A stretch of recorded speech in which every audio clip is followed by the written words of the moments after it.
British Prime Minister Boris Johnson has stressed the need for further tough sanctions against Moscow in view of the escalating situation in Ukraine. He agreed with his counterparts from the Baltics and Scandinavia that further sanctions are necessary, including those that focus on President Vladimir Putin's inner circle, Johnson said after an exchange with several other heads of government on Friday, according to a statement. The Conservative politician also stressed that it was urgently necessary to give Ukraine more support. Putin's action should never be normalized or his aggression against Ukraine accepted as a fait accompli. The EU had also put Putin and Foreign Minister Sergei Lavrov on its sanction list as part of a major sanctions package that was due to come into force later on Friday. Johnson had already launched a major package of sanctions on Thursday, aimed in particular at Russian activities in the British financial sector. In addition, the Russian state airline Aeroflot was banned from landing in Great Britain, after which Russia closed its airspace to British airlines. Before I get to the next topic, I would like to insert a little statement I recorded on Friday evening in front of the Town Hall of Peace here in Münster, together with 5,000 people from my hometown, and I published that already on Twitter, but I still want to see that you already know what happened there. We are here gathered in our city center in front of our town hall, and there'll soon be a demonstration because of the Russian invasion of Ukraine, and all democratic parties in my hometown of Münster are taking part. Of course, you can see we still have a mask requirement in the city center, and that's why I'm still wearing a mask. But it's filling here, and we, despite Corona, all with masks, will demonstrate against this illegal invasion of Ukraine. Finance Minister Sunak has to answer police questions about Partygate. According to information from the PA news agency, the Conservative politician has received a corresponding questionnaire and must now fill it out within a week, as the agency reported on Thursday evening. Boris Johnson has already submitted his answers to the police. The Metropolitan Police are investigating 12 gatherings in and around Downing Street, the seat of government, which are believed to have broken coronavirus lockdown rules. The result of the investigation is considered groundbreaking for Johnson's political future. If at least 54 members of his parliamentary group lose their confidence in him, there will be a vote of no confidence. A number of party colleagues have already called for his resignation. Finance Minister, or Chancellor of the Exchequer Sunak, who is being discussed alongside Foreign Minister Liz Truss as a possible successor to Johnson, was not previously known to have celebrated during the lockdown.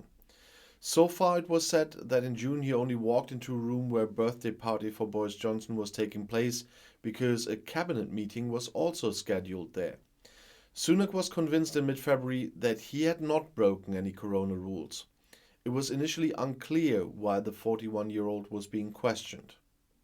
Did Boris Johnson put something in his questionnaire? The EU has decided on direct sanctions against President Vladimir Putin and Foreign Minister Sergei Lavrov because of the Russian invasion of Ukraine.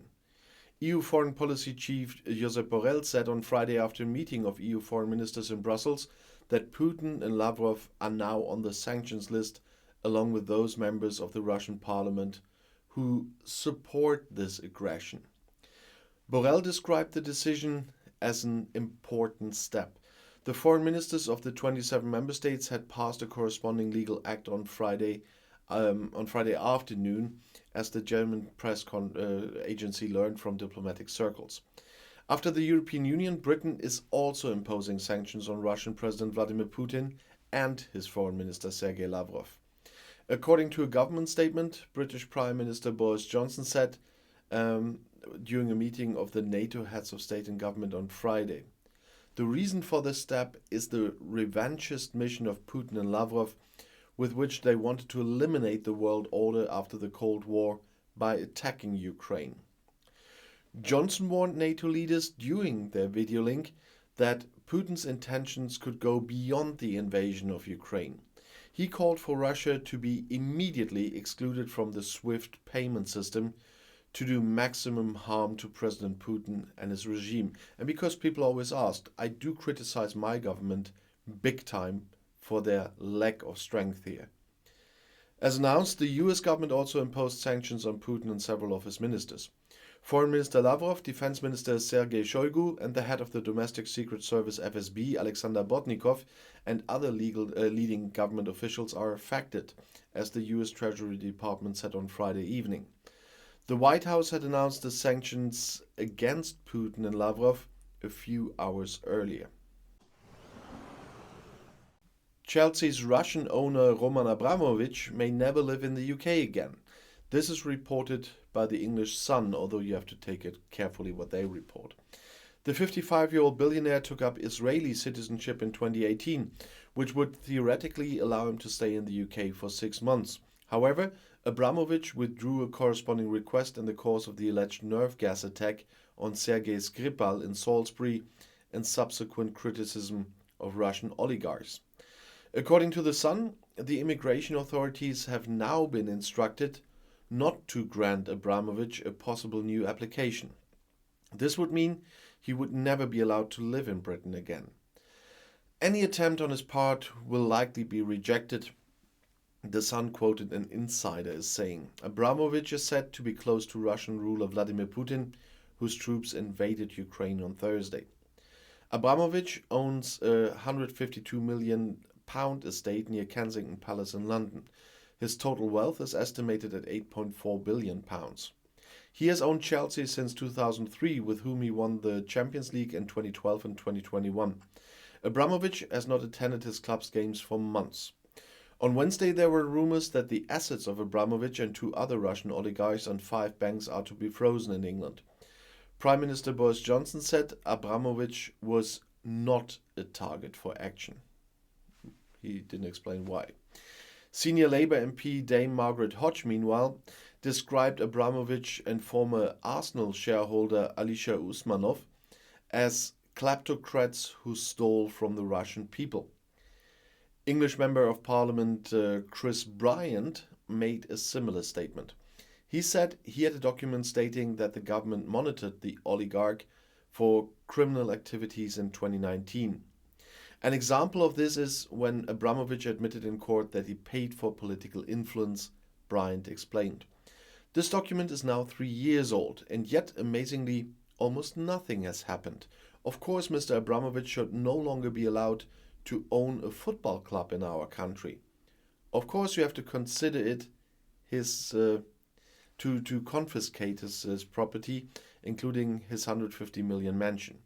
Clearly, you have to make sure that people who hold such visas are not involved in criminal activities, Bryant said.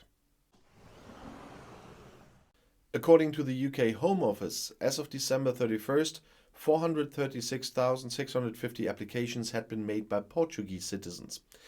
Of the 419,910 applications processed, 236,000 were granted permanent status, 158,000 were granted provisional status, but 24,000 were rejected, invalidated or annulled.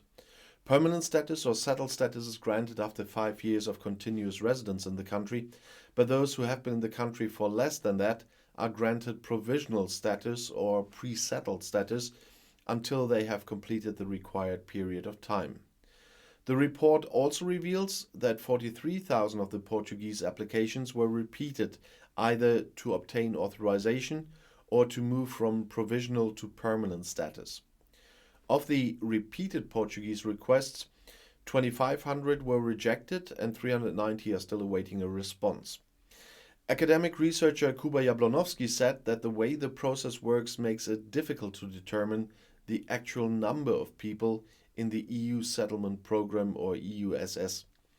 Since the Interior Ministry does not assign a unique identifier to applicants, the analysis of applicant numbers must be based on probabilistic methods and navigate through the various registered statutes. And the system is becoming more and more complex, he told the LUSA agency. Jablonowski, who is working for the University of Exeter on a project on the EUSS, said he raised the issue in October 2019 and that it could have been fixed because there were few repeat requests in the system, but now it's too late. Another problem is that no one keeps track of how many people with EUSS status are still in the UK, as many will have left the country in the meantime. The EUSS was set up in 2019 after the United Kingdom left the European Union to guarantee resident status to EU citizens, citizens of Iceland, Switzerland, Norway and Liechtenstein, and their close family members from third countries. In all, the UK Home Office has received almost 6.4 million applications so far, of which 333,000 were made after the June 30th deadline and 328,000 remain pending. The UK government will continue to accept applications as long as there are reasonable reasons for the delay, promising a pragmatic and flexible approach. Without proof of status or a certificate of application, European immigrants or their family members lose their right to stay and work to access health, education and social services in the UK. And usually I would wish you a wonderful rest of the Sunday, but at the moment my prayers are with the civilians, of course, most of all in the UK, and I only can pray that this war will end, and I'm not sure that Putin will come to senses, but we always have to hope. And I'll see you in my next video. Bis gleich.